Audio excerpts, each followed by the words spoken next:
My name's Robert Gregory. I'm the CEO of the Australian Jewish Association. Today, we're going to hear about something very exciting. The Tony Award-winning musical Parade is coming to Sydney. I'm joined by Mark Taylor, who's the musical director, and Aaron Roebuck, who plays the role of Leo Frank in the production. Thank you both for joining me. Thanks for having us. Thank you very much for having us. And I'll just a tiny quick correction. I'm actually the director, not the musical director. I'm not very musical at all, unfortunately. Even better. He's the director of the musical. The director of the music. So Yeah. in some ways, Like swap. the musical director. Yeah. There we go. Well, even better. We've got the director here. So, as we're going to see, the major theme of the play is ironically having an impact on its current showing, and we're going to hear a bit more about that. But first, for those who aren't familiar, can you tell us the story of Leo Frank? Sure. Well, the story of Leo Frank, I guess, begins where we begin it in the show, which is around 1913 in Atlanta, Georgia. It's been a few years since Leo, who is a Brooklyn-raised Jewish man, has been living in Atlanta in the south of the States. For a number of years, he moved there, married a Jewess, a Georgian girl, and has sort of risen in prominence in terms of Jewish leadership, and then also running a pencil factory, of which that was a big, economic part of the times at that time. And we find him in 1913 on Memorial Day, which is the anniversary of the end of the Civil War in the States, where obviously the South, the southern part of the Civil War lost that war, so it's a sort of commemorative day. And on that day, on the day of the parade, as you'd say, a young girl, a 13-year-old girl called Mary Fagan, is murdered.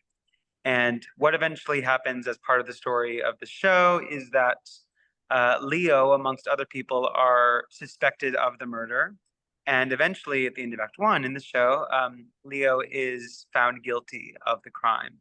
And so what sort of happens after that is, in the musical, the sort of exploration of the misinformation about a community who wanted basically someone to blame for this, and found this Jewish man from Brooklyn as their sort of target.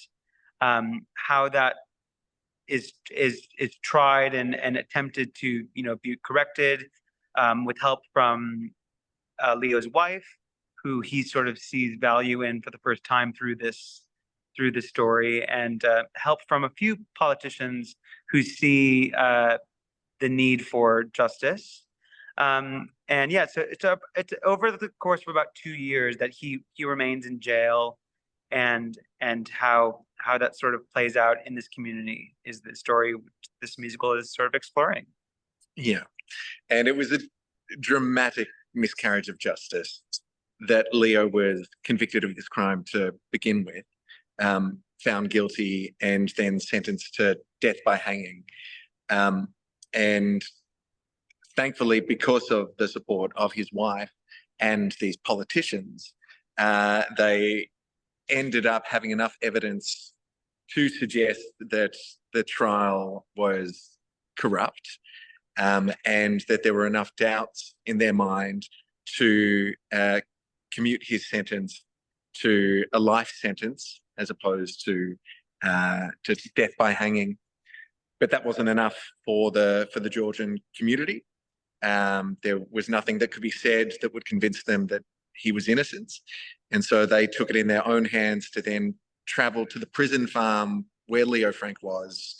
The guards actually were in on this and let them in to take Leo to the town where this small girl, the 13-year-old girl, Mary Frank, had grown up.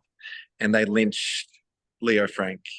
And it was a shocking thing to happen. And if you were ever curious, and there are absolute trigger warnings here, there were a lot of images of the event itself and the people that were gathered there. So it's not exactly a happy musical, but a very important story to tell, and one that not everybody knows. Very important. One of the darkest chapters in the American Jewish history, so really important. But moving on to the production today, can you speak to me a bit about that? What's involved? What have you been doing for the last few weeks? Yeah, so we actually staged this production last year in Melbourne. And so this is what you'd call a remount of the production. And we had done this in August of last year. And so we've got half of our cast from then back with us, and then we've got half new cast members. But it's been fantastic because in our original cast, in terms of the Jewish cast, it was just yourself and Montana, who played Leo and Lucille Frank. We've now got 5 Jewish actors as part of the production, which has been fantastic. Just having more and more Jewish voices in the room to tell a very Jewish story has been fantastic. And here we are at Ministry of Dance, where we're rehearsing. We've been for the past week. We've got one more week of rehearsals. It's only 2 weeks, like what's happening over the last couple of weeks? What's been happening over the last couple of days? Yeah, a couple of days. We just did a what we call a stumble through of Act 2. We started at Act 2, which is a very traumatic place to start of the show. And we're going to go straight into Act 1, and then in a week and a half we'll be in Sydney and we'll be opening a show. Very exciting. Yeah. But unfortunately, there's been some developments. You've been facing some unhappy experiences. Can you tell us a bit about that? It's been really disheartening that, because we've got a lot of media out there and ads on social media, and we're doing as much as we can to tell people about this story and tell people about this show, because we do feel that it's so important to tell right now. And unfortunately, we started seeing a trend in, we love our social media comments, don't we? But a lot of comments that were very anti-Semitic, some that threatened to throw eggs at the stage during our performance. And most disheartening for me is questioning the relevance of putting this show on right now, and questioning the timing. Is this the right time to tell this story? And that for me has just been the worst thing. And I'm very happy to, if I can talk to that person, say, is this the right time to tell a story about, which is a cautionary tale about why you should not be anti-Semitic and the dangers of it. This is the right time to tell that story. And it baffles me that people are challenging us in that regard, that this is not the story to tell at this time, because we feel like it absolutely is. Yeah, I mean, that's unbelievable to hear. It's more relevant now than it's ever been. Yeah, I think it's interesting in terms of, I think maybe it comes from a place of people on social media, especially, not being open for conversation, two-way conversation. When it comes to commenting on things, you have the control to go, this is my statement, full stop.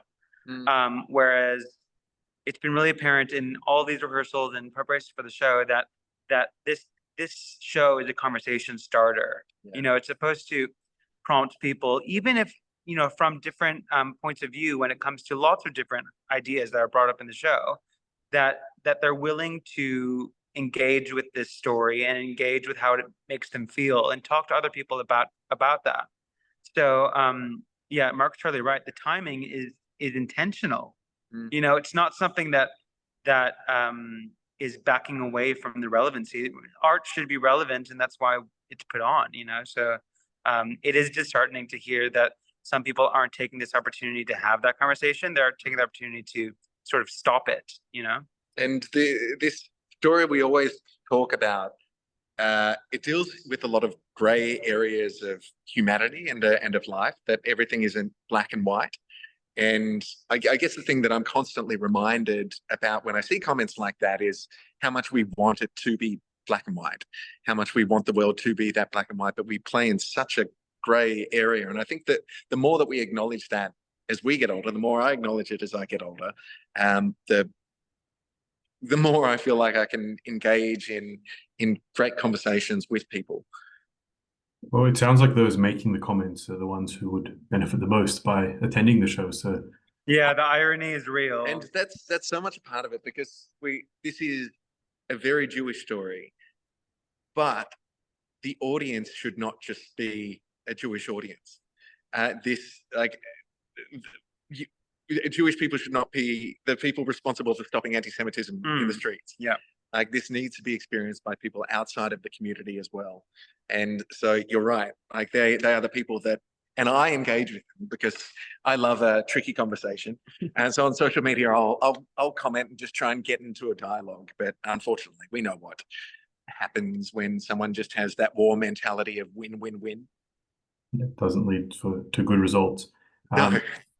It's something, look, it's part of a trend we've seen lately, a lot of canceling, various campaigns against Jewish entertainers, Israelis, and this seems to be even now just a Jewish theme is causing problems. So it is very disheartening, very disappointing, but Yeah. and as you said, it's not only for the Jewish community, but we really would encourage the Jewish community to come out and see the show and hear the message and support what you've put on. So what is the best way to book? What are the details?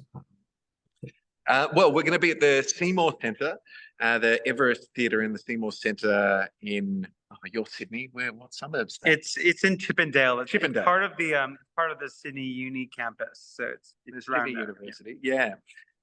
So we're going to be there from May the 8th to May the 9th. Thank you very much, Aaron. And you can book at the Seymour Centre website. You can really just look up Parade Musical Sydney and you'll find us all there. Tickets are selling fast, so please get in quick. We'd love as many people to come along as possible. And again, just spread the message because it is very impactful. Well, thank you both for joining me. I know you've got a very busy schedule, so really appreciate that.